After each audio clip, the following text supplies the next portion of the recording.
You are now listening to the fastest show on IU Sports Radio. My name is Daryl Kinsey Jr. Welcoming you to taking a lap of the extra mile for today, April the 6th, 2023. And folks, it was a wild weekend in racing this week, and we have a lot of drama going on between NASCAR and Hendrick Motorsports, which we are going to get into on tonight's show. Flying solo for right now, Chris will be joining us in just a little bit. If you're in the chat, make sure you get your comments in, and we will read them live during the show. I hope everyone's week has been going well. If you're listening to this live, we just had some storms roll through the DC area, but they have cleared out, and we are able to get the show rolling. As we got a full weekend to get into. We had NASCAR, Formula One, and IndyCar last time out. Did not stay up to watch that Formula One race at all, but apparently I missed a doozy of an event there with how they ended that race. And folks, you can just end the race under yellow. I do not understand this obsession with where we need a green flag finish for everything. And I will say this kind of got started with NASCAR when they went back and first did the overtime rules, mainly because we had some controversies with some races ending under yellow. A couple of those involved Jeff Gordon at tracks where Jeff Gordon wasn't that much liked back in his prime, which was pretty much anywhere, but especially down in the South and in Alabama at Talladega, which was the which was the home base of the Junior Nation Empire back in the day. And we had some races where Jeff Gordon ended up winning because the car spun, and the fans responded by just littering the track in crap. So NASCAR, not wanting to see their drivers and or officials pelted by beer cans, coolers, and whatever else wasn't nailed down at the speedway, decided to institute this overtime thing. And it has gone through about 15 different iterations. We've had one overtime attempt. We've had three. We've had overtime lines.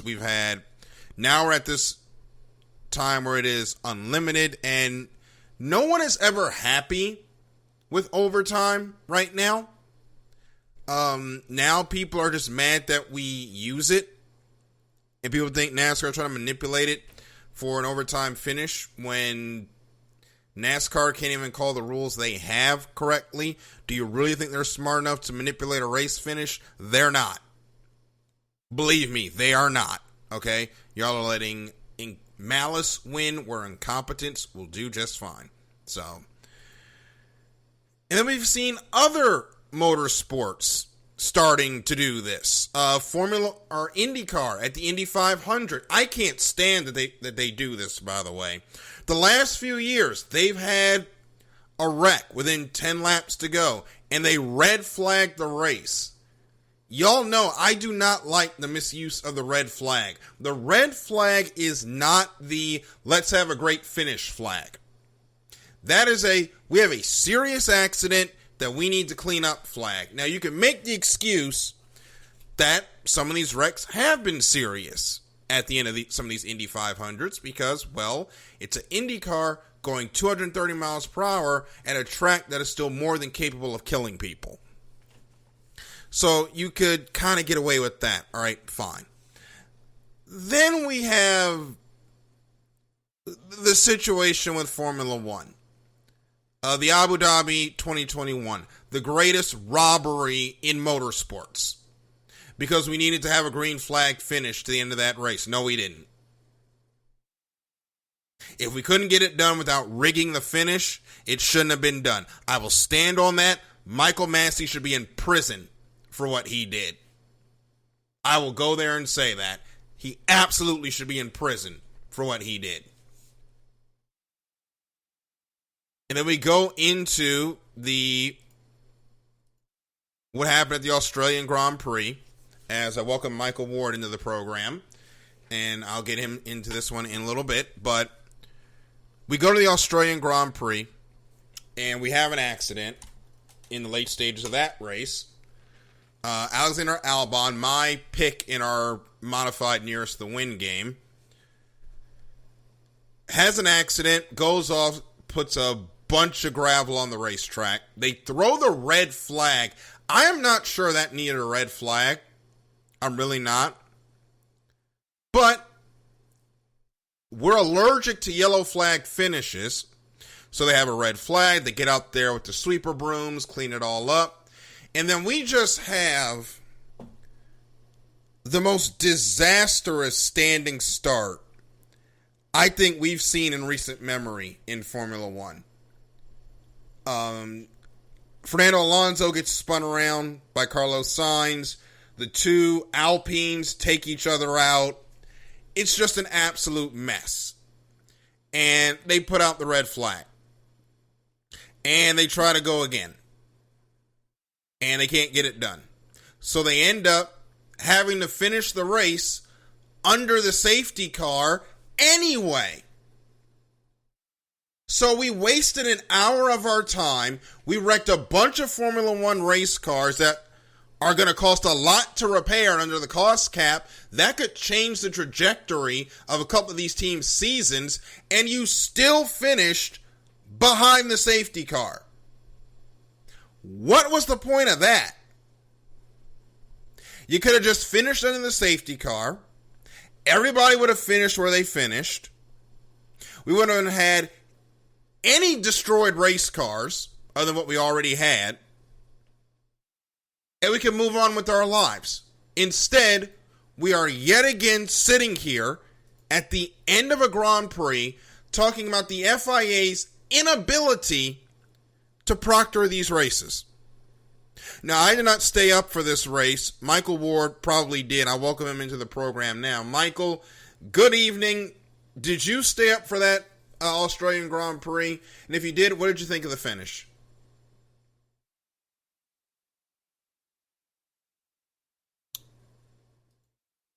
Michael may be muted. Michael, you there?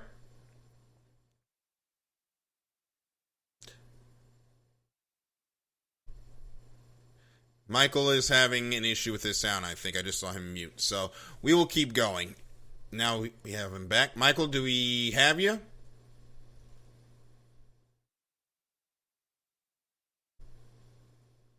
Well, while he figures out the audio situation, I'm going to keep going on my rant. Races are allowed to finish under safety car. You are not guaranteed a green flag finish when you go to these races. I've gone to plenty of races in my life. NASCAR, one sports car race way back, Cadillac Grand Prix of DC 2002. A bunch of NHRA races where we don't have to deal with the yellow flag as well. But you are guaranteed a start. You're guaranteed a finish. Nowhere on the ticket does it say you are guaranteed a green flag finish. Now, the sanctioning body is well within their rights to try and make every effort to get the race done with the green flag out. But there are some times where if you can't get it done with the flag out, just end it under safety car. Because at some point you start looking like a fool. We're going to try to toss this back to Michael again. Michael, do we have you this time? Hello, can you hear me? Yes, we have you this time. There we go. How you doing, man? Good, how are you? Doing good, except for the FIA being the FIA. Yeah, they've been not be doing a good job these last couple of years. So just to answer your question from earlier, I did stay up, watch the race. I wanted to leave as soon as Leclerc forgot he had talent. But Man, that is, we'll talk about that in a minute. Continue. But I want to go back to the Albon crash because, like you said, I don't think that should have been a red flag. What I do think should have happened was, the cars, everybody in Formula One is very talented. They could have got the marbles up easily during that. And then it would have avoided that, and then that standing start. Australia usually isn't that chaotic, but Australia has a history, Daryl, being chaotic. And that standing start, I felt like really could have been avoided.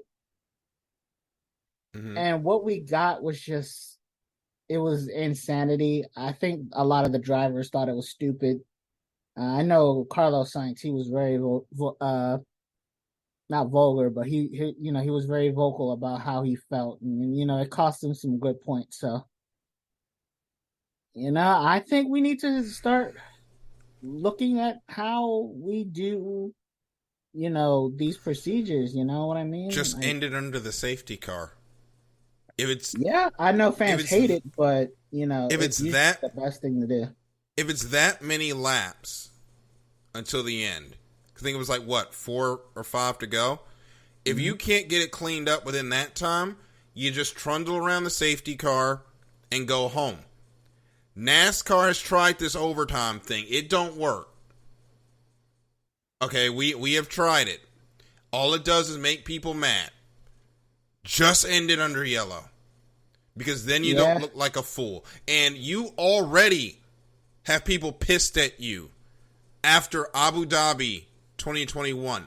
Why would you go and make a bigger mess? Because the Alpines didn't need to get crashed. I know people are blaming Gasly for that. That was just a racing deal between them, but it should have never happened. And I feel like that's the same way with Sainz and Alonso. I feel like that was just a racing deal. Mm-hmm. But of course, I just feel like we're not allowed to race. Well, I think it's really stupid that in a motorsport centered around racing, that it's bad to say that we're not allowed to race. But sometimes I really feel like we're not allowed to race. Well, the last few years, you've been on this show and heard me complain about how the FIA does things.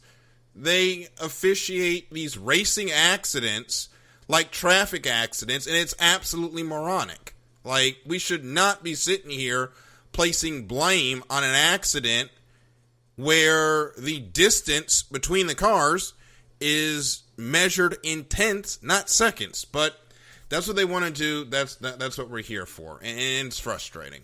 It really is. We're having this debate as well in sports cars with the changes they're making to the safety car rules in Le Mans that we'll get to later. Personally, I don't think those, everybody's trying to change stuff for the sake of the show. Now, I don't mind the Le Mans safety car changes because having the 3 safety cars, I think, just created a whole bunch more mess than it really should have.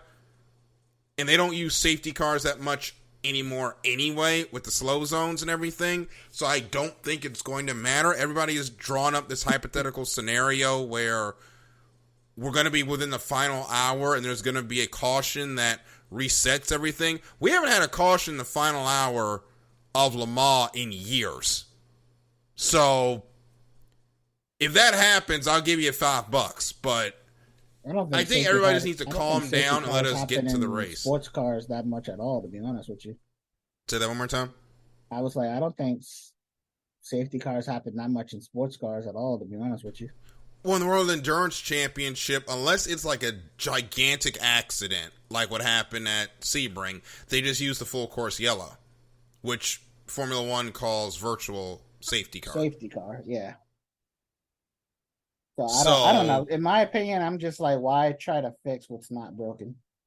I don't know. Because we need a green flag finish. I don't know. Let's talk about some more exciting things from that, or happier things from that race. Mercedes might actually be back this time. Like, for real. Now, George Russell's engine kind of flamed out. That was bad. But Lewis Hamilton finished second. Yeah. And was a strong contender all race long. Max Verstappen ended up winning the race. Fernando Alonso was third. But, Michael, I'm going to be honest. The Black Arrows look pretty strong this weekend. They look pretty strong. They definitely fixed a lot of what was wrong in Bahrain and Jeddah. Mm-hmm. I still think they have a long way to go to match Red Bull's pace. But I think if I see what they're doing behind the scenes. I don't know if you've followed what they're doing behind the scenes, but they've introduced some engineers back. They've, took a look back at the drawing board, and I think they're gonna, Either by the end of this year they're going to be a little closer to Red Bull, or next year they're going to be up there with Red Bull, because I think Mercedes behind the scene is definitely cooking something up, and I'm excited to see what they can do. I hope they can get Hamilton his 8th championship and keep him in the sport a little longer. And Austin's also looking great this year. I still can't believe I'm seeing an Aston Martin fight for podiums. Mm-hmm. And the red car, we're not going to talk about them right now. I mean, they are. We'll talk about Ferrari later, but Mercedes looks dead as a doorknob at Bahrain. They look slightly better at Saudi Arabia. This weekend in Australia was the best they've looked in about a year and a half. Azerbaijan is coming up. In Brazil last year, they looked really good. They looked pretty commanding. Yeah, so maybe not a year and a half, but in several months, I'll go that far. Azerbaijan, they might struggle, but then we got that whole, well, who knows? Because we've got a whole month until we race at Azerbaijan. Who knows what they bring there? And then Imola is supposed to be the first real big upgrade package. So if they do some good work here in the next couple of weeks and they can close that gap, we might have something cooking here for the championship. We might. We'll see, because that gap to Red Bull is, as Hamilton said, I don't think I've seen a car go that fast before. W11, am I a joke to you? But you remember the W11, right? Oh yeah, the W11 was an absolute monster. So if it's faster than that, then oh boy. I know Red Bull, it's been said they're about 36 kilometers an hour faster. Yeah, in a straight line. All the the aerodynamic geniuses that Red Bull has just cooked up over the years. And I like to not troll on social media, but I like to look at social media to see what people are thinking. And some people call Red Bull a hack just because they're there. They have all the money, and I'm thinking, no, honestly, if bias aside, they deserve to be at the top as much as anybody else. Yeah. If we're gonna be honest with each other, they deserve to be at the top as much as everybody else. Now it's time to see what these other teams can do to stop them. The only team that looks like they can stop them is Mercedes right now. Aston Martin, they gotta. I'm not gonna say what I was gonna say, but yeah, I think Red Bull's gonna go ahead. I don't know. I said Chris just texted in and said Michael thinks Merck will catch up, and it's just a gif of Max Verstappen laughing. I think they can catch up, but it really depends on how much that car is holding back. Because Go ahead. I think they have the capacity to catch up. I mean, it's a long season. I mean, and they have the resources, the technology. I think they can make something happen. What they don't have is Adrian Newey, but they got the next best thing. The god of aero, that is Adrian Newey. That is going to be the big problem. Yeah, I hope at some point he just writes a manifesto of like Formula One just to pass on to the generations. But I think they can catch up. They have the resources. They have Toto Wolff from the pit box. They have great race strategists. I don't see why they can't. We'll see. Well, we've got a long way to go, and anything can happen.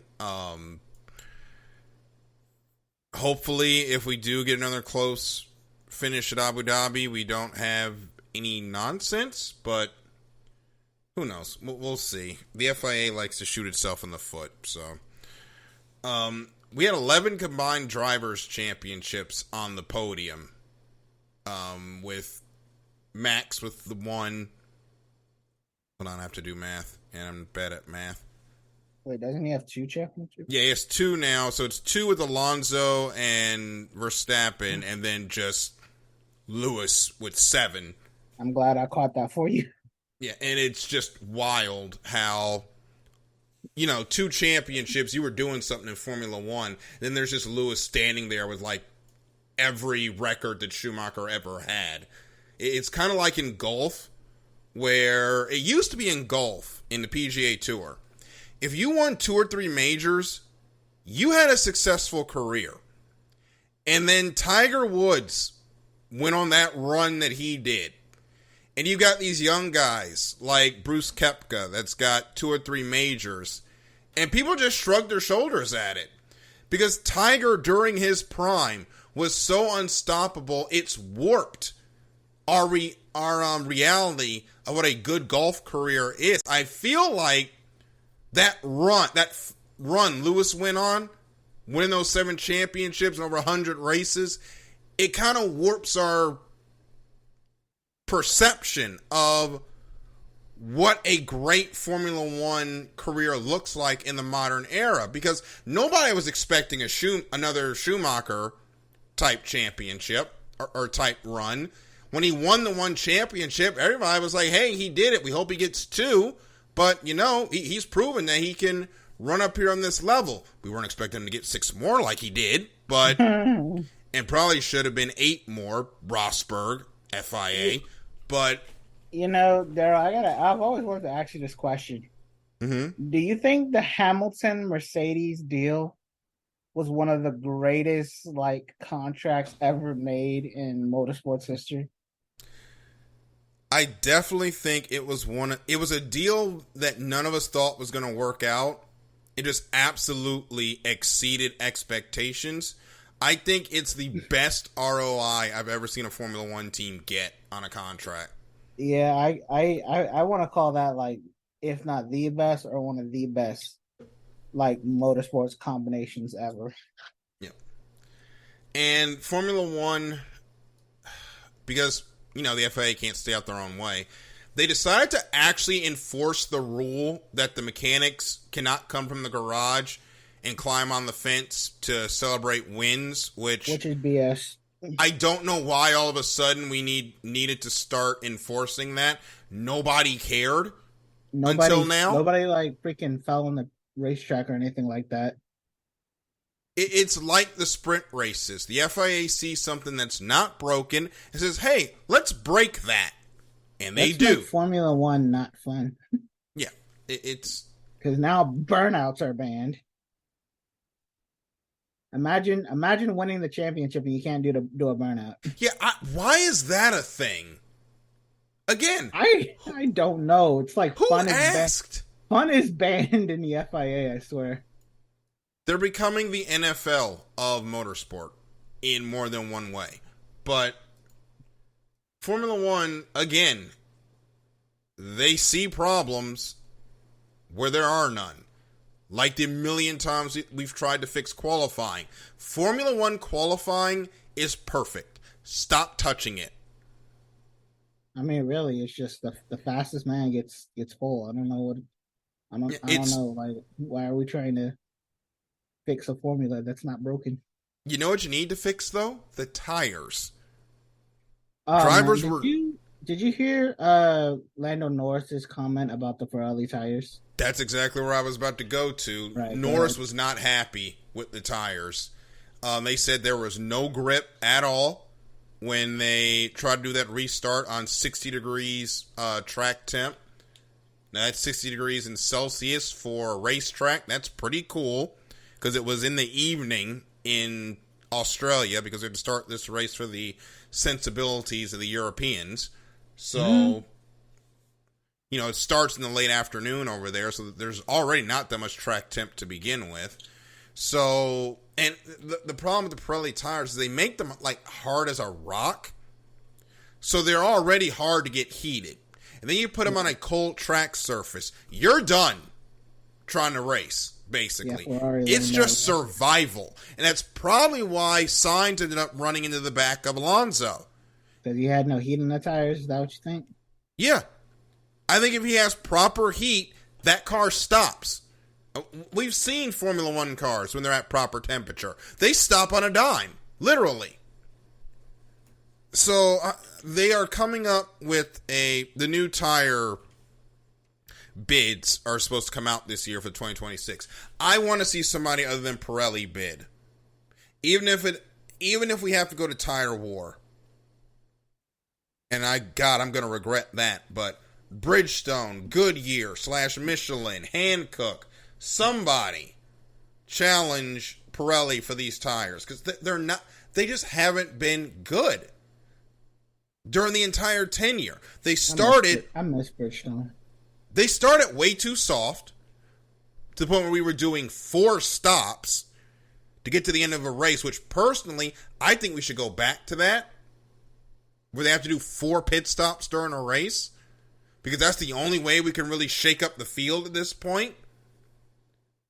Unless we start just issuing the wings, which is not going to make Chris happy when he gets here. But there was like also crazy strategies too when you had back in those days.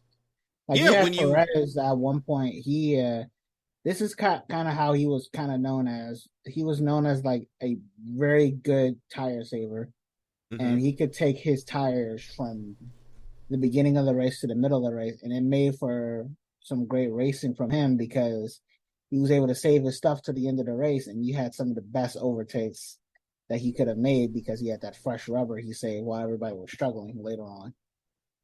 Yeah. It opens up some strategy. It did, but unfortunately, they made the tires way too hard, and now we get 1 stop. Like, we only get 1 stop now. 1 stop. And it just makes the races a lot less interesting because the rules that they put in to try to mandate, or not try to mandate, but try to promote overtaking didn't work. Like, it kind of worked the first year, but we're right back to where we started. And unfortunately, Chris isn't going to like this. The only way we are going to get this, if we really want to go here, we're trying to get overtaking back in Formula One. You either bring in balance of performance, or the FIA just starts issuing the cars like they did in F2. Or like they do in F2 and F3. If not, we got what we got, and we just got to deal with it. Because we've tried to make the changes, and it's just not working. These guys are way too smart. I don't really know what else you can do to, like, besides what you said, to really make the racing better. It's just like one team figures it out and runs away with it, and then maybe a regulation change will happen. And that's then been another the last team 30 years. Yeah, and then another team's going to figure it out and then run away with it. And it's always going to happen. Yeah.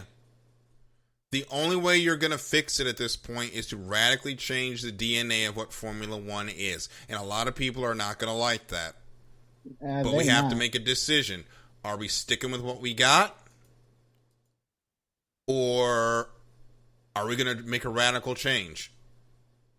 Yeah, because all these factories and everything, they hired literally the best engineers out there. Yep. So Formula One, we will be back with them at the end of the month at the Azerbaijan Grand Prix. Also, Checo started the race from the pits after his little issue in qualifying, came back to finish 5th. A lot of people were disappointed with that, but I think on a track that is hard to pass on, like, they tried to make it easy to pass, but it didn't work. A track that's hard to pass on, like Albert Park, I think he did a great job. And Chris is now joining us, so we'll bring him in for this last little bit. Chris, a lot of conversation about Checo's run during the Australian Grand Prix. A lot of folks were disappointed with it. I think he did good. What do you think? He started in the pit lane, so I don't think he did half bad for starting from the pits. Yeah. I mean, he pulled a Max 2 weeks ago at Saudi Arabia, and he said, you know what? Screw you, Max. I'm taking that fastest lap from you. So, You know what? I think it was a good drive from Checo. I mean, he got driver of the day for a reason. I mean, he had a fantastic drive. So, as far as that's concerned, hats off to Checo. You did a good job, and yeah, not much more to say other than that. Before we go to our first break, I got to get your opinion on how they ended that race. Because you've got here in our notes, and I'm going to read this word for word. Race control watched NASCAR Coda and actually said, "Hold my beer," in regards to green white checker at the end of that race. Yeah, it was an absolute crap show. What did you think about it? Yeah, it was the... You know what, Daryl? I was listening to the show on the way home and texting you the whole time. And I know I'm not bringing this up for the first time today. Mm-hmm. But this was maybe the worst ending to a race since a little place called Abu Dhabi in 2021. That's literally how I opened up this segment. I know. I heard you. I was driving and sending notes into the race, obviously not while behind the wheel of my car. Yeah. And you didn't even read all my messages, Daryl. You only read the one. When I get rolling, There was a lot in here though to read, but Adrian Newey is a god and we are not worthy. I liked that one a lot. But seriously, I also wrote Lewis. Yes. Lewis did good, but just to wrap up my whole situation on this Australian Grand Prix thing, just end the race under safety car. It saves everybody a headache. And we inevitably did it anyway. Right. And when you're just going to wreck a bunch of cars and do it anyway, just an under safety car. And I know you already said this, Daryl, but I need to say my piece. There was no reason for the two Alpines to DNF. Yep. They were both exactly what I said. They were both scoring points. And fuck you, Zach Brown. Yeah, I like how the other team I was rooting for ended up not finishing. Yeah. That's going to be the... Screw you, Zach Brown is going to be the screw you Spanos of this show for all of us that watch Urinating Tree. I don't want to start a new conversation, and I apologize. If we need to go to break, can we just pick up on one thing when we get back? Yeah. We can pick it up when we get back. About it. So we're going to continue with F1 when we get back, and we're going to get into IndyCar as well, where the Texas race wasn't terrible.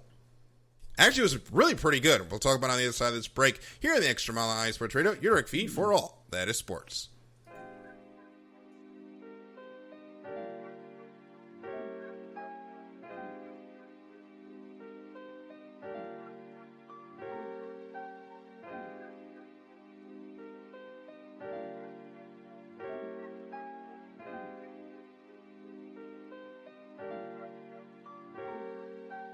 Hello, ladies and gentlemen. My name is Davidson. It's your boy, Dentarius Live. And we are the hosts of Fast Break here on IE Sports Radio, where we discuss everything in the world of basketball from prep to the pros. You guys should definitely check us out, man. Sunday, 8 p.m. Eastern, 5 p.m. Pacific. We got all the basketball information you guys need, so we look forward to you guys listening in. And please do, because we are the best basketball show on this side of the Mississippi. And please do check us out on Twitter at FastBreakISR. D-Lock, where's our time again? 8 p.m. Eastern, 5 p.m. Pacific. That gives you guys plenty of time on a Sunday. Tune in.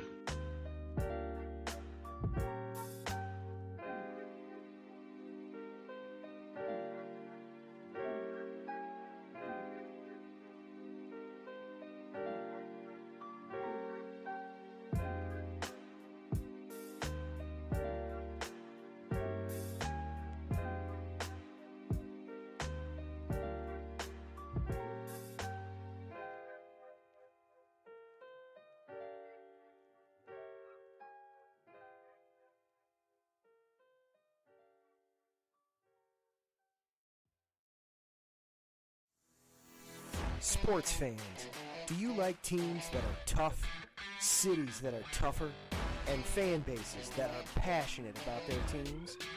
How about teams that are historic and stadiums that are iconic? Then you belong in Chicago and you need to check out Chi-Town Weekly.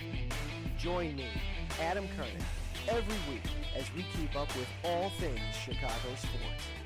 Bears, Bulls, Blackhawks, Cubs, White Sox. We'll cover them all, plus more. The Windy City is always buzzing, and we'll keep you up on all the big games and major stories. So tune in to Chi-Town Weekly every week right here on IE Sports Radio, your direct feed for all that is sports.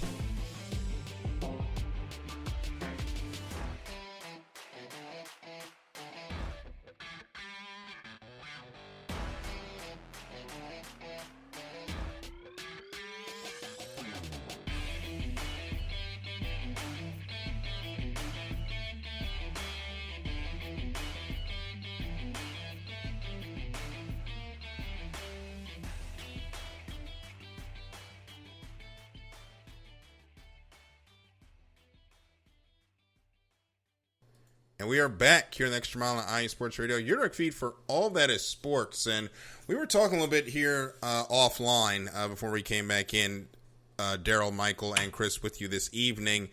And Chris kind of let us know something a little bit morbid about the FIA. Apparently, they have the charred remains of the car Roman Grosjean almost died in on display somewhere. At like the F1 exhibit in Spain. I think it's in Barcelona. Yeah. I mean, cool. I mean, I don't know if I want to look at a car where someone almost Why died, is but the F1 in? Never mind. That's me Madrid. being that. Yeah, it's in Madrid. I was about to be like, why am I? I was about to get very geopolitical, and I shouldn't have done that. Let's not go there. I think we've done enough geopolitical for one season, but yeah, that is weird. Most of it's cool, right? Mm-hmm. Most of the exhibit is cool, but that part's not. And my only hope is that they talked to Grosjean and kind of got his blessing before they did it, which maybe they did. And if they did, kudos to them. Well, it's definitely a testament to F1 safety, because we all thought he was gone when that happened. And I still see, every now and then I'll run up on it on YouTube, but I'm like, how did he not die? I really just motorsport safety. Yep. I mean, even 10 years ago, he's on a T-shirt. So yeah, it's just, thank God Roman Grosjean's still here. But we were talking a little bit earlier, and I'm gonna throw it over to Chris before we get into IndyCar. Chris, you had something interesting you wanted to bring up about the first lap of the Australian Grand Prix. So I'll let you lead us in this one. Yeah. So basically, Max started on pole with George P2 and Lewis P3. And as we all know, by the end of lap 1, George was P1, Lewis was P2, and Max was P3.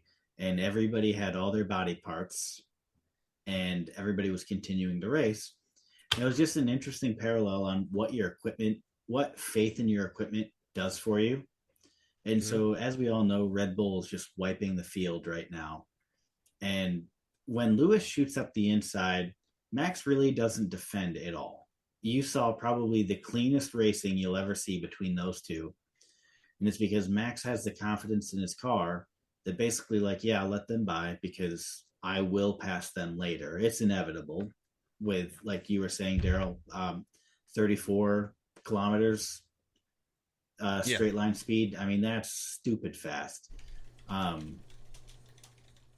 It's just an interesting parallel to think, just look back 2 years, and that doesn't happen 2 years ago. No. You see, probably realistically, Lewis doesn't even have the chance to send it up because Max crashes with George when George goes for the lead. So Lewis probably actually wins the race realistically. It's just interesting to see what faith in your equipment, how it changes your driving style, especially when you have by far the class of the field. Yeah, when you have the best car, probably one of the best F1 cars of all time, this will go down as. Not the best, Lewis. Not the best. Yeah, it's one of, because that car from 2020 that Lewis had was just ridiculous. Like, That car could probably go on the grid today and win the race by about 4 seconds at least. That car was absolutely disgusting. But, yeah, when you have faith in your equipment, you don't have to make as aggressive moves. And I think now that Max has won a championship, he knows, or 2 now, he knows how to get this done. So he doesn't have to press as hard as he was doing way back when. Yeah, Daryl, I sent you the WTF1 picture they posted of that car in the exhibit. Okay.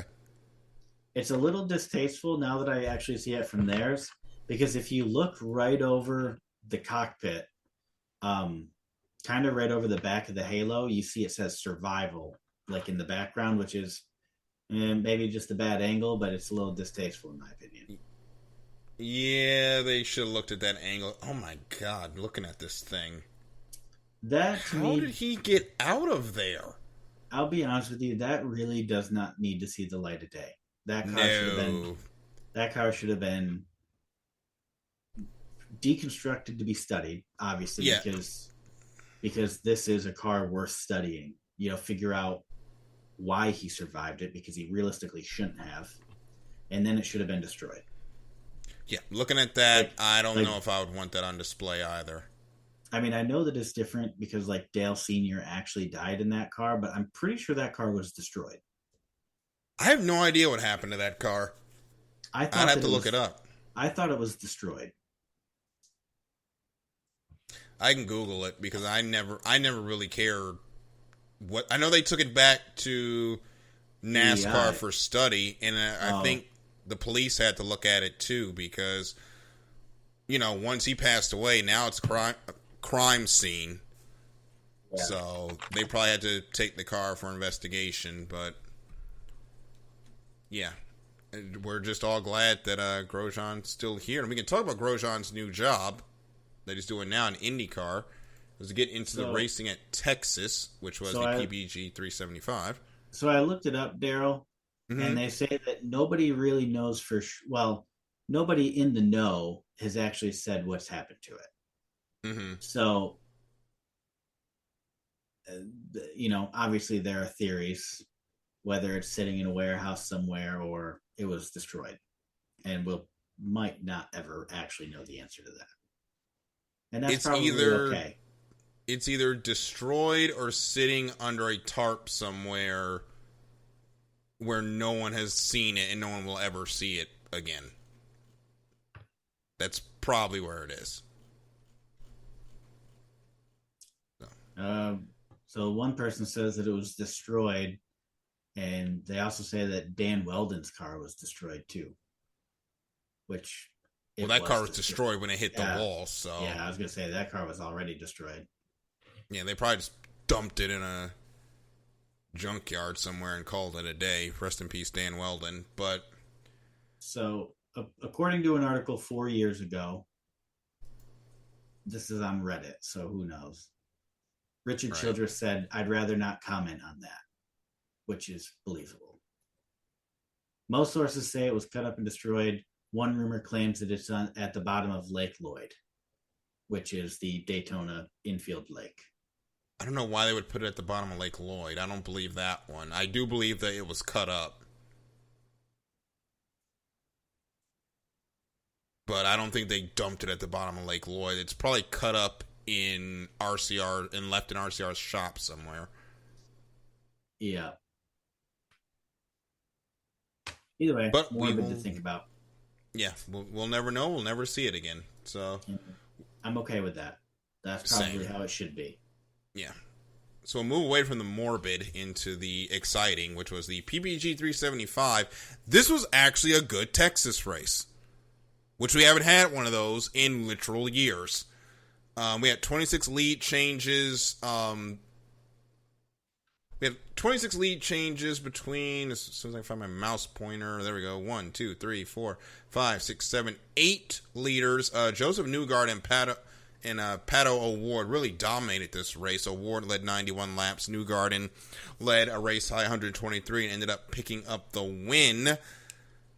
But those last 7 laps, they were 2x2, pack racing in IndyCar, which we haven't seen in a while. And they were actually able not only to get 2x2 at Texas, but guys, they had the high line working for the first time in forever. And it really helps that IndyCar kind of forced them to do a high line practice earlier in the week. But I think they're starting to get enough of the PJ1 residue off the track that, at least for IndyCar, it's becoming a pretty good race.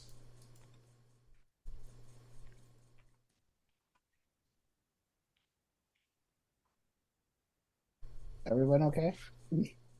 Oh, sorry, I'm typing away on the notes. I'm not sure how. If you go ahead, Mike. Yeah, it was a really good race, really fun to watch, and like you said, those last couple of laps were just a spectacle to watch, and it really, honestly, I would say this is a hot take, maybe even an atomic level motorsports hot take, but I think IndyCar is a lot more fun to watch than Formula One. That is definitely not a hot take, and it's definitely a opinion that is starting to swing to a lot of other motorsports fans. Formula One fans will never agree, but we're not even going to talk about them right now. And also in North America, we're watching NASCAR fall apart in front of our eyes. Yeah, we're gonna get to that here in a couple of minutes as soon as we wrap up what happened here. That's going to be beefy, but yeah, I agree. IndyCar, as far as there's hardly any off-track drama, right? Hardly any. Of course, there's a little here and there, and then on track, I mean, you saw Pato O'Ward and Joseph Newgarden racing with the utmost respect. And yes. I saw after the race that they asked Pato, like, Joseph said that race with you was all respect. Is that all you can want out of a race? And rather than saying, like, no, all you want to do is win, he goes, yeah, that's the most important thing you can do is race with respect. Well, they have to race with respect because if they try to race like NASCAR, somebody's going in the fence. Yeah. And these cars don't like fences. We've seen that already. We've seen that way too much. Yeah.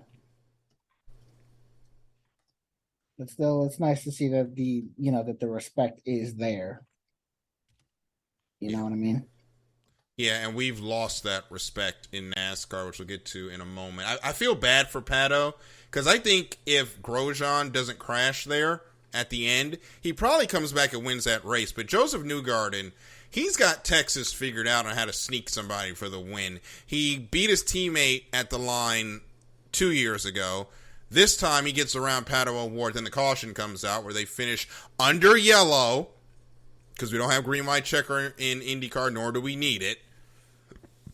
But it was a fun race, and you would not think a race with 7 cars in the lead lap was an entertaining race. It was, but during that long green flag stretch during the second half, Pato O'Ward was just like he had the Mario Kart Superstar and just lapped the entire field at one point.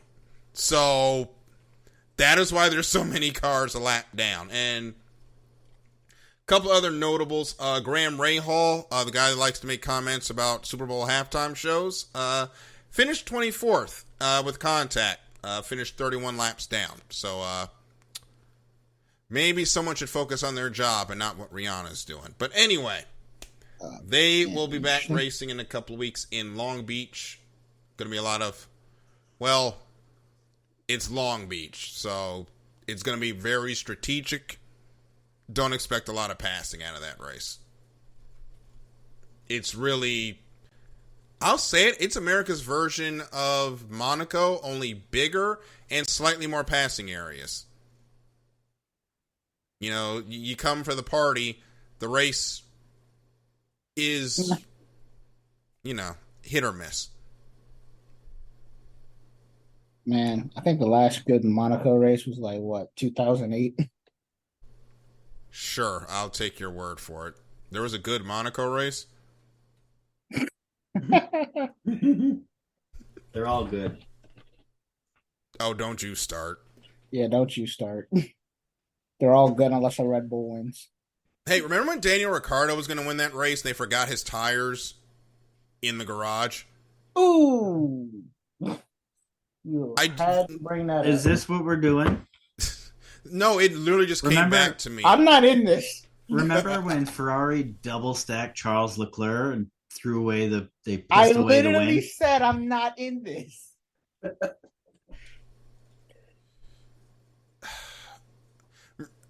The point is, Monaco is only fun when the top teams monumentally screw up, is the point there. Anyway, speaking of monumental screw-ups, let's go ahead and get into NASCAR. We were going to try to do a Coda-Richmond double-up, but with the news that came out literally a few hours ago... I think we could quickly hit on Coda. 5-minute sum up. Let's do it 5 minutes. We really need to get into this Hendrick Motorsports thing, though. Well, it's but getting really bad. We also need to talk about overtime. Coda. Good point. Coda reinvigorate. Coda's worth 5 minutes of our time. Yeah, let's talk about the Coda, and then we'll get into the Richmond stuff. And Gunther. They promoted the hell out of Gunther being there, and then they never let the guy talk. It's not that they never let the guy talk. He just didn't talk. Yeah. Gunther Steiner was there? Yeah. Really? So was Chase Elliott. They were both commentating there, but I don't know why Chase. Go ahead. Gunther was there, yeah, but he didn't really add a whole lot. He just called Gene. Yeah, I don't know what that was about. Like, they kept making comments about it too, which I think probably didn't necessarily make Gunther feel welcome or comfortable, because they were definitely picking on him by saying like, "Oh, you got to call Gene." Yeah. I don't know what the point of Gunther was being there. He really didn't add anything to the broadcast. Like, I thought him and Larry Mack would like do strategy stuff, but he made. I'm gonna try to count off the top of my head. I think he said like 3 things the whole time. Maybe 4. I guess he just didn't want to be there. Definitely felt like it was a I'm only here so I don't get fined type thing. Let's talk about this overtime thing, because we talked about it at the beginning of the show, and this kind of feeds back into that. Lot of consternation about how those overtime laps went. It should not have been a whole week of us talking about the overtime at Coda. Yes, it took a long time, but y'all, it's NASCAR on a road course with late race cautions. This is what happens. This is why we wanted the road courses, to see them kind of drive with their hair on fire. That's exactly what they did at the end of that race. I hate to sound like Dave Moody right now, but it's kind of like that SpongeBob meme where the kid is complaining when they didn't want something, and the parent is like, then why did you ask for it? I think at this point, I'm ready to get rid of overtime, because I'm tired of hearing about it. Like, I don't have a problem with overtime. People have been complaining so much about it, where I'm just like, let's just get rid of it, so we don't have to have it be a major story for 15 weeks after a race. Because it was not that big of a deal, except for Daniel Suarez, who was going on the should have been suspended list for what happened there at the end of the race. Inconsistencies. Yeah. We'll talk about that later. Yeah, because we have to get into the rules thing, and we're just going to put all that together. Should I get my popcorn now or wait? Okay, so we got a two-parter we're going to cover quick. So last week on Actions Detrimental with Denny Hamlin after the race, he called out everybody who caused an accident at Coda. That was hilarious. He went accident by accident and said, this is your fault. And I say this is the two-parter because the irony is that a week later at Richmond, he dumps JJ Yaley for literally no reason. Still don't know why he did it. Now, I listened to his podcast, and I think I agree with him overall. And he basically said, like, why the hell would I dump somebody racing for 30th place? It's not my race. You know what I mean? So, like, when put in that context, he probably didn't actually do it intentionally.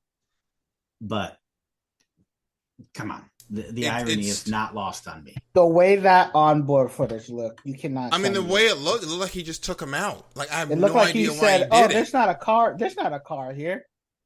So okay, there's that talking point down.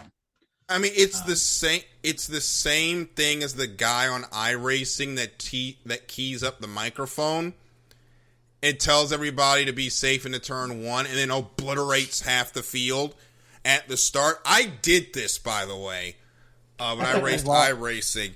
I'll tell you the story. It was like I had just gotten in the trucks, and like a couple of races before, we ran like 90% of the race under caution. So my stupid behind decides to get on the microphone and says, "Hey guys, let's just get through the first couple of laps. You can't win it in the all the cliches about being safe in the race at the start."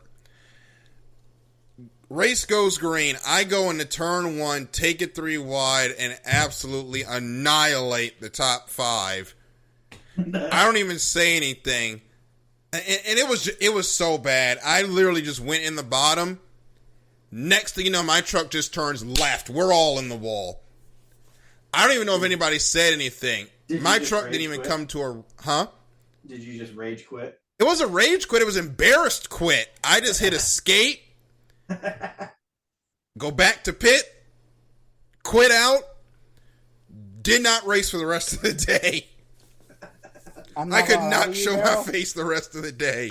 I'm not going to lie to you, Daryl. I'd have done the same thing. Oh, yeah. I would have backed out before they could say anything. That's why I say just don't do it, because you end up being the one causing the wreck and you look like the idiot. Anyway, let's quickly go through these on-track things. By the way, the race was good.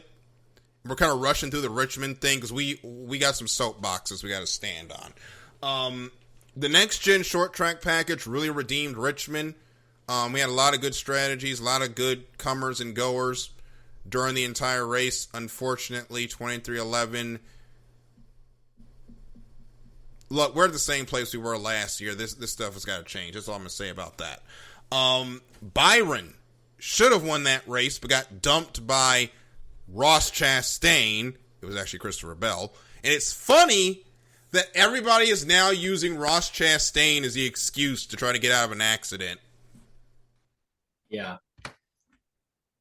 And the internet, as always, delivered some terrific memes, including myself. I made a few. I've seen them, and they're hilarious. I think my favorite. There was a really bad one. There was that a couple I shared. I've seen more bad ones than that. Yeah. I think my favorite is the one where he took out Latifi at Abu Dhabi. Oh, that's the one I made. That's the one Chris made. That was hilarious. Really? You made that? Yeah. I literally texted you guys, hey, I quickly made this. Your Photoshop skills are A1, man. Holy. Yeah, because remember I said, hey, Daryl, I apologize, but I haven't seen this yet, and then I sent it. Yeah, it was hilarious. Yeah, I whipped that up quick. Yeah, I still... That is my headcanon now. I sort of feel bad about it, but not really. You shouldn't. You shouldn't. The person that made the Pentagon one should feel bad for what they did. We kind of already talked about this a little bit earlier, but somebody definitely replaced Sterling Marlin's car at Daytona. Oh. I saw that one too. Yeah. It took me a minute to remember because my first thought of Sterling Marlin actually went to 2002 when he jumped out the car and tried to pull on the fender. But yeah, guys, we got to kind of come up with some ground rules for this. Or was it Elliott Sadler? No, it was Sterling. It was definitely Sterling Marlin.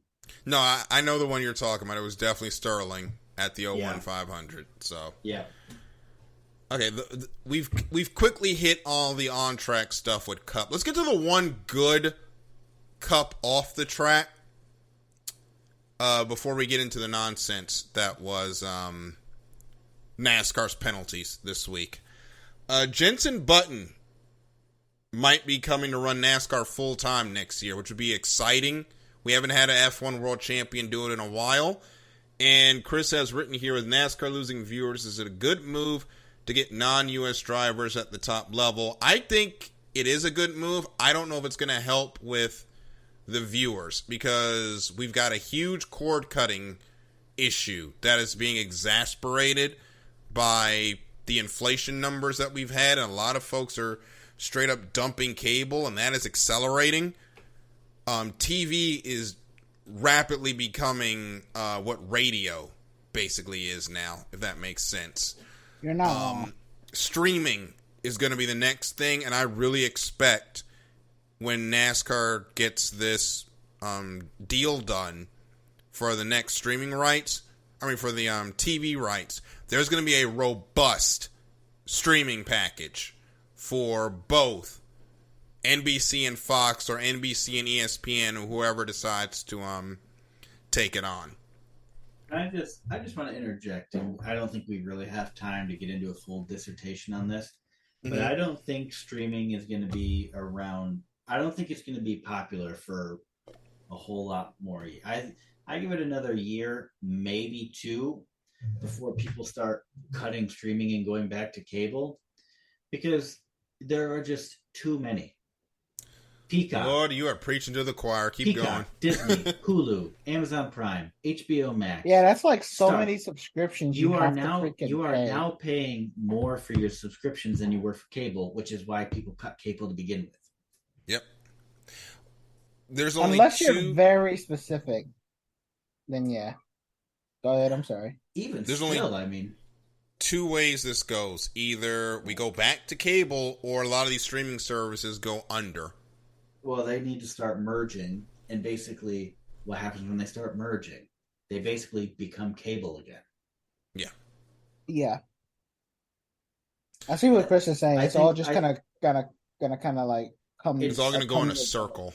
It's gonna be in a loop again. It's not a long-term scalable model. It's just, there's no way that you can have 30 streaming sites out there all doing well. They need to figure out how to reel it in. Yeah. Like Disney buying ESPN and History Channel and Discovery. You're basically creating cable again. Disney cable. And maybe what's going to happen is they're all going to get condensed down into 2 or 3 streaming services that cost about the same as cable anyway. Who knows?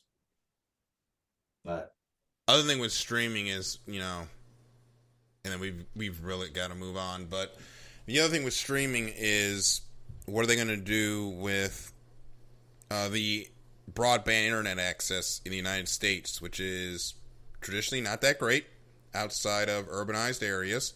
So that's also going to be a limiting factor, but who knows? Folks are throwing their hat into the streaming thing, and they're either going to force it by will, or something else is going to come up in the next 10 years that they'll take advantage of. Who knows? They'll be beaming the races straight to our brains in 10 years. But all right, let's get we got 25 minutes. Let's go. Everybody get your shovels, because we're digging a grave. And we're probably going to end up putting NASCAR in it, the way it's going. I'm gonna let y'all go ahead and talk. So we should probably jump back to last week. Let them cook. Yeah. Right? I think we should go back to... I think we got to go back to HMS and Colic to begin with. We got to tell the whole story. So that kind of goes back a couple of weeks. That goes back to Phoenix. Yeah, that's where the story starts. Yeah. So let's get everybody caught back up. So, as you remember, at Phoenix, there was an issue with the air ducts on the cars, basically all the HMS cars and the Colic 31. I still don't know why the Colic 16 was not caught up in that, but that's neither here nor there. It was voluntary, and I don't think they asked. Right. So the 31 and all the Hendrick cars basically had this penalty. They got 100 points, crew chief suspended, monetary fines, the whole deal. 10 playoff points. Yeah. They lost their playoff points, all of that. We go into the COTA weekend. They announced they're going to have their they're going to have their appeal. The penalty for Hendrick is reduced significantly, by the way. The points penalties are gone, but the suspensions and the fines for the crew chiefs stay. We then go to the next week, which was this week, actually. Colic. So let's go. Hold on. Can we skip?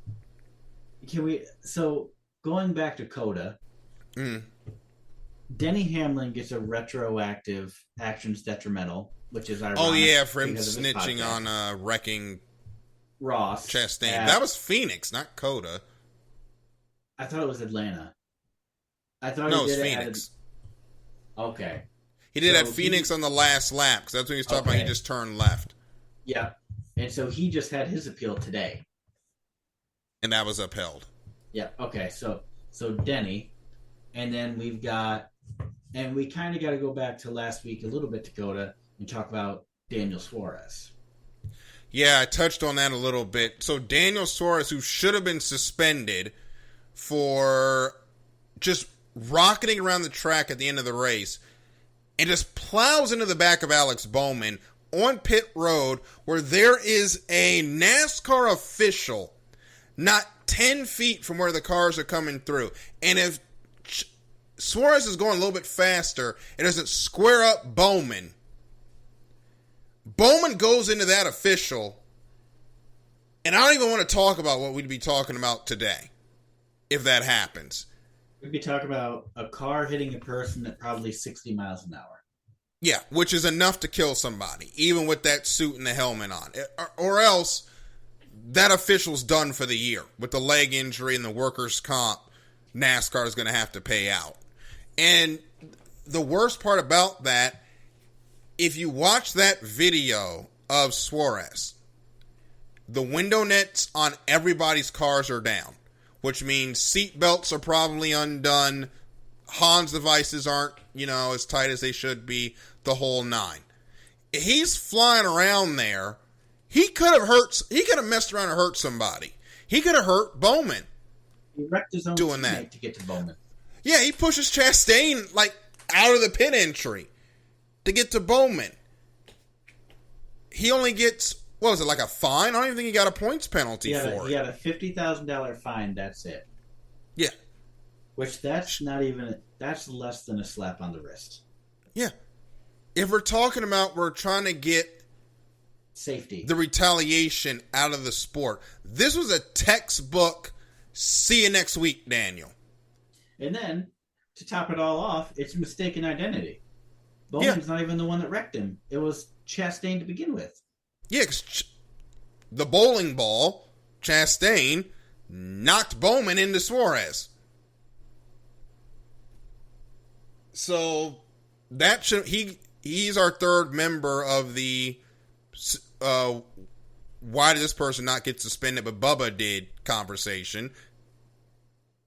So that's the one part of the inconsistency. Then we get into the Hendrick penalty review, which was you're talking about the one last week. The last week, because we go from that. Then last week, midweek, we have Hendrick has their penalty review. And they basically just wiped out the penalty. The part that counts anyway. The points penalty's gone.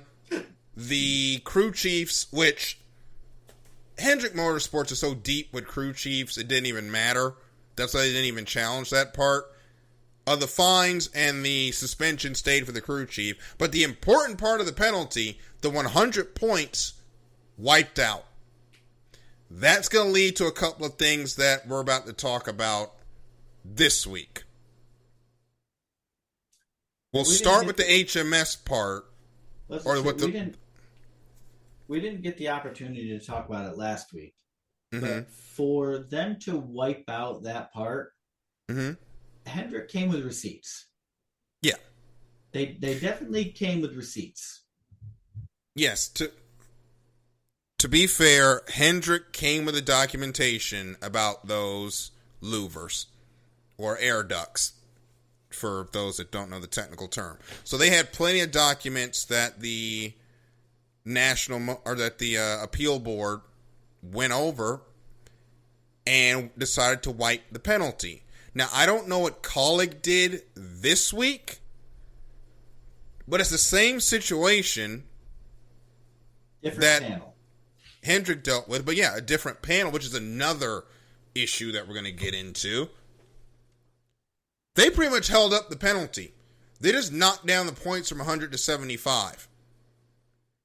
It is this inconsistency that makes people think there's a Hendrick bias.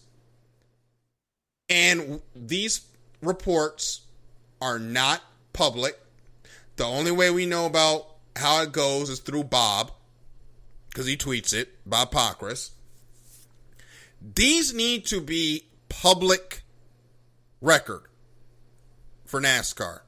And by public record, I mean they need to stream these on the NASCAR YouTube when it happens, so everybody understands why the penalty got rescinded the way it did. I believe you actually can watch the cars get broken down at the R&D Center. You can watch that. I've watched that before. You can also see them go through the laser grid. Have they done that this year? I haven't seen it come up this year. But no, I agree. I think we always talk, for as crappy at making decisions as the FIA is, at least they put out documentation for everything that they do. They put out their FIA letterhead documentation, and they do not leave questions on what their thoughts are. No, it is an entire 15-page document. Whether you agree with it or not is another thing, but they are not afraid to justify their position, right, wrong, or indifferent, and that is okay. Because at least, if you agree with it, you can say, hey, this is awesome and this is why. And if you disagree with it, at least you know why they disagree. But NASCAR, you literally get nothing. You get one tweet that says, this is the result. And that's it. That's all you get. And it's frustrating. And it's annoying. And how are we supposed to have any confidence in any of these processes? How are the teams supposed to have confidence? You've got Brett Griffin saying he's not even sure he's going to keep going on DBC. Oof. Which seems like an overreaction to me, but you've got... I don't know why he would stop going on DBC. That's not a NASCAR thing. That's their own thing. Yeah. And you've got Denny Hamlin, who tweeted out, and we'll talk about this in a couple minutes, is the new NASCAR rules that they put out. But Denny Hamlin says, WTF, you changed the rules while I'm in my appeal hearing. Yep.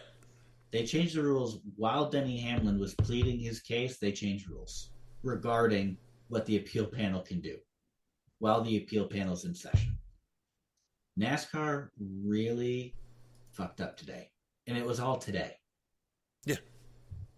And we're going to get into, and by the way, let me tell you what they did first, and then we'll get into the rule change.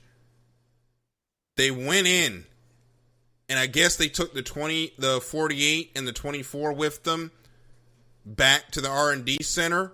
They found some sort of penalty, hit them with a 60-point penalty, plus 10 playoff points for whatever they found, and then they changed the rules. Which I'm going to bring up Bob so I can read it in its entirety, because this is what they did at the same time as there is an active appeal coming. Not only an active appeal going on, there's an appeal that's going to come from this penalty that they did at the R&D center. They have changed this part of the rule book for the appeals panel. I'll just read the part that is changed. I'll read the previous part first. It used to read, if a penalty is modified, it may be increased or decreased or otherwise adjusted in the appeals panel's sole discretion, provided the increase, decrease, or adjustment does not conflict with any other provision of the NASCAR rules. This is how it reads now. If a penalty is modified, it may be increased or decreased with the minimum and maximum penalty ranges prescribed for the violation level as outlined in section 10.5.2 determination of penalties. If the panel decides to increase or decrease, and they've cut out otherwise adjusted here, the penalty, it may request additional information from the administrator regarding the rule book. They neutered the ability of the appeal board while an appeal is going on. While Denny Hamlin was actively in front of that board. I don't know how you can stress this enough. Denny Hamlin was talking just like Daryl and I are right now. And while he is talking, NASCAR is pushing through these rule changes. And by the way, and Denny has responded, by the way, like literally right now. We'll listen to it after the show, but he made an emergency podcast on his show, Actions Detrimental, responding to the appeals court ruling. Going to be listening to that once we get off this program. But NASCAR screwed up. They're going down a road that is going to lead to a stock car breakup at this point. And oh, by the way, now that HMS, they did this because the appeals board took the points penalties out from the penalty from the review last week.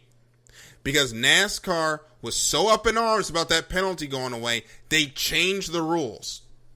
Now, I know NASCAR is based in Florida. It's looking a little Ron DeSantis right now. And that's not a good thing. It's looking real DeSantis in the NASCAR leadership. And they've got a lot of problems with that sanctioning body. I don't know if you guys heard today, but there was supposed to be a meeting between the teams and NASCAR over the negotiations on the TV deal. None of the RTA teams showed up because NASCAR refuses to talk to them about the revenue streaming, about the extra revenue that the teams have basically said we need if we're going to keep going. I was too young to understand at the time the IndyCar split.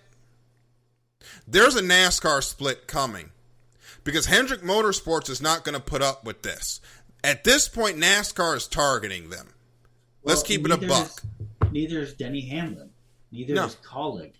NASCAR has just completely alienated their product because their team owners. It doesn't matter whether you are Hendrick, Colleague, Denny Hamlin. If I'm Stuart Haas, I'm looking at this and saying, what a shit show. Tony Stewart said that last year. That's why he's off doing drag racing now. Yeah, if I'm 23-11, I'm looking at this saying, well, by golly, I hope we never have to come in front of these people. This isn't just affecting these 3 or 4 teams and people.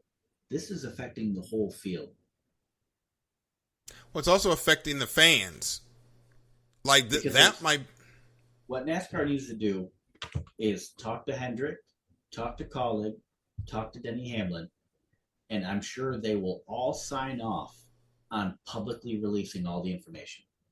Maybe they want to redact a little for trade stuff, and that's okay, right?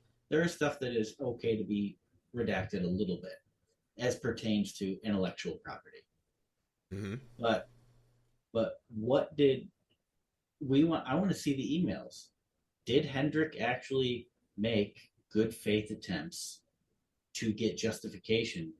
Are these parts being manufactured wrong? From what I've heard, yes. NASCAR is now inspecting them and rejecting a lot of the ones that are getting shipped out as not as faulty or defective or, not to whatever. Why weren't you doing that before? Yeah. I heard, and I don't know if it's true, but in one weekend they rejected 16. 16 louvers they rejected in one weekend, which would be Atlanta, because they found the penalty in Atlanta and heard the team say, like, this is why we did it. And they checked in Atlanta, and in Atlanta, or like in the prep or whatever, they started inspecting every louver they got shipped out, and 16 of them were rejected. That's 16 louvers that were going to teams. Who would have also received level 2 penalties. Yes. If they had gone on the car. So what we need, fans like us that are like technical, and we, I think overall the three of us, we enjoy the technical side. We don't necessarily have to understand each intimate detail of it to appreciate it, but we all appreciate the technical side. And just put it out there and say, hey, here's our full disclosure. This is exactly what happened, how it happened. We're ready to move on. But they're never going to do that. This is going to get swept under the rug like Ferrari's engines in 2019. 18? We still don't know what that penalty was, by the way. But I don't think this is going to go away because I'm pretty sure Hamlin is breathing fire in this action's detrimental that we're going to probably listen to together at the end of this. And the DBC guys, they're pissed. Yeah. You are pissing off DBC. Brett Griffin's the spotter for one of the Kaulig cars. Yep. For Haley. Yeah, the car that got the penalty. You just pissed off two people with very large audiences in the NASCAR podcast world. Not to mention, you pissed off Hendrick Motorsports fans again. Now, I'm obviously the Alex Bowman fan, and so we kind of got fudged, right? Legacy Hendrick fans, so I get it. And if they came out and said, hey, these are the justifications for why we did what we did, I'm okay with it, right? Mm-hmm. If they maliciously broke the rules, then all of this is good, right? I'm okay with these penalties. But I want the transparency, because if there's some shady stuff, I want to know. If it's justifiable, okay. But I want to know that it's justified, because I am a consumer. I am watching NASCAR. I am purchasing merchandise. I am retweeting about it. I am talking about it on a podcast right now. Right? I'm not going to support them if they're going to play favorite. And, with the system that they introduced, the appeals they introduced it. And now they basically stripped it of its power. Yep. Or of its ability to do anything. So what's the point? Just disband it at this point.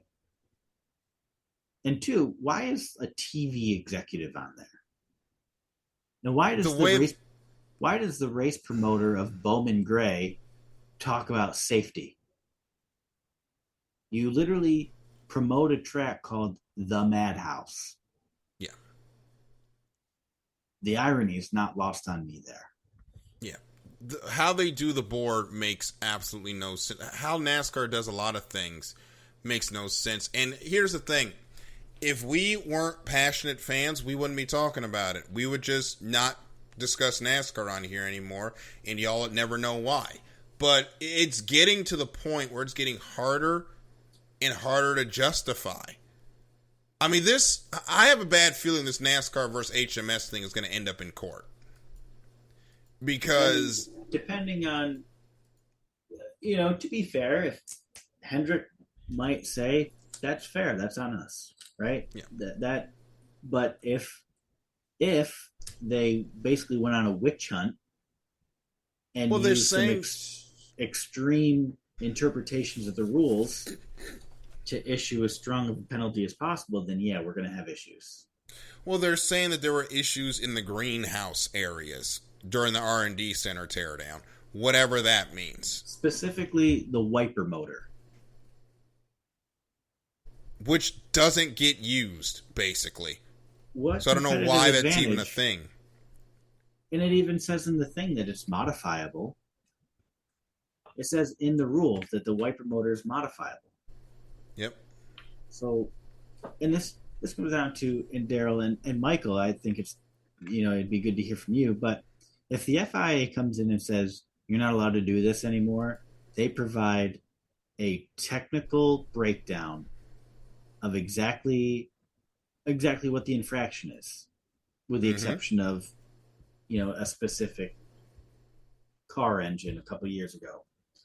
Hmm. But if they find something in violation, they are not afraid to tell you exactly down to the size of the nut that holds it on what they found in violation. And NASCAR just says, yep, we found this. And it's on the car. Just so you guys know, it is on the car. And you guys can figure out where and what and why and when. I think it would be fair to go out and say like what it is, just so that everybody isn't trying to figure out what the part is or figure out why it's illegal or anything like that. And it allows everybody to come to an agreement and say, okay, this is what happened, this is what they did, and you can't really go back on that, instead of making it anonymous and everybody's just like, well, what is it? It's just, could it be something minor? Is it huge? Is if you don't tell anybody, we can only just throw speculation out there. So it leaves us into the dark, and it makes us kind of who's in the right here? Is it the sanctioning body or is it the team?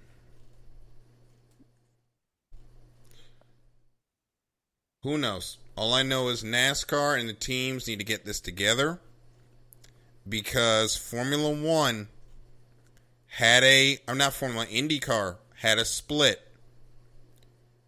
We are 20 years on. IndyCar has not gotten back, is still nowhere near that popularity level that they were.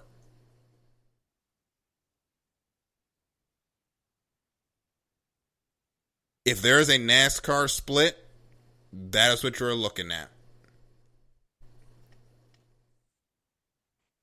You're going to see NASCAR's popularity crater, and it'll be decades before you get it back, if you get it back.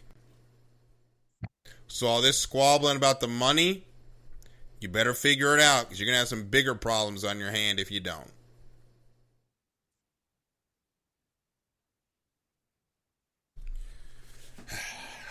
So we do have the Dirt Bristol race coming up this weekend. Hopefully the last Bristol Dirt race. Yeah, I'm kind of out. I'm definitely out on this. It was fun the first time. Yeah, well, the second time. The first time you couldn't see the track. Yeah, the first time it was The second time they got a little bit better, but this should not be a points race. This should be the All-Star race. Agreed. I don't know why it's the points. I don't know why it's a points race. So that's my view on it. I think it's going to be a lot of fun. Unfortunately, we've got rain in the area, so that might make the track a little bit sloppy tomorrow, so we might not get practice in. But we're going into this weekend. We're racing on Easter Sunday, which is, sacrilegious for this sport, but it's unfortunate that we're going into it and we have this cloud over our heads because of something NASCAR did.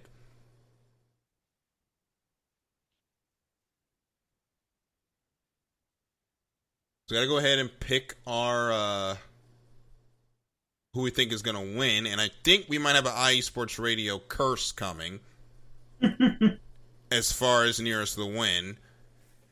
Because actually, first let me go over the points, because the lead has changed. Thanks, Alexander Albon. Matt White now leads with 141 points. Chris is second with 168. I am third with 176. Taryn is fourth with 192. Larry fifth, 199. And Michael, by virtue of not picking last week, is now last with 223. We've only got 1 week race this week. That is NASCAR. I am picking Christopher Bell. Chris, who are you taking? I'm picking Christopher Bell. Michael, who are you taking? So we all have the same idea. Oh, my God. Um, I'm gonna pick Chris's man. I'm gonna pick Bowman. A revenge tour. I like it. Hold on. Hold on. We are leaving somebody on the table, and I think I'm going to audible. You're gonna go Kyle Larson. Did we forget Kyle Larson is in this race? No. Yeah. Although Kyle has not had the best of luck at this race. Neither is Christopher Bell, really. That's a good point. I need just find it points, so funny I'm going to make. You know who I had up there until for like 3 or 4 weeks. I had Chris Buescher right there, That is another good dirt tracker. and then I swapped him out, kind of going like last week when we were or over the weekend. I switched it out. Mm-hmm. So I'm going to audible to Kyle Larson because I've got to get some points back on y'all.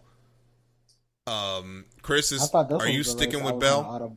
Yeah, I'm sticking with Bell. Michael, are you sticking with Bowman? Yeah, I'm gonna stick with Bowman, even though Okay, it might end up horribly wrong. Good choice. Matt White is also taking Christopher Bell. Larry is taking. Yeah. Go ahead. Oh, Larry is taking the guy who's won one of these before, Joey Logano, and Taryn has Chase Briscoe. I was gonna say Bowman has the highest average finish of any driver. Well, it was 7, and then last week he finished 9th, so it'll probably be like 7.2 or 7.3 right now. Mm-hmm. I don't know. I can't figure out the weighted average, but that's not a bad pick, Michael. And Bowman's running full-time sprint cars this year too. Oh, nice. The like high stakes. Actually, Bowman and Larson are the only NASCAR Cup guys in that series. It's a new series that's starting this year. That sounds cool, actually. I wonder why a lot of other NASCAR drivers aren't doing sprint cars. It's called High Limit Racing. Let It looks like they're Let me search that up. So we're going to get ready to get out of here tonight. Remember, if you want to get your picks in, hashtag nearest to win with who you think is going to win this weekend. And as we get ready to go, remember, I'm at DK Jr. at 12. Chris is at Fiji Sims. Michael is at Michael_War25. Remember, if you missed any episode of any iSports radio show, it's on wherever you can get your podcast and the YouTube repository and Spreaker.com/iSportsRadio. So make sure you check it out over there as well. And keep it locked to all our social media pages on Facebook, Twitter, and TikTok. I finally got logged back in on that, so I can start doing some stuff starting this weekend. Folks, it's going to be Happy Easter to everybody. Let's check our flag for this episode of The Extra Mile for Chris and Michael. I'm Daryl. Thank you so much for listening. We will see you at the next green flag. Good night, everybody. No.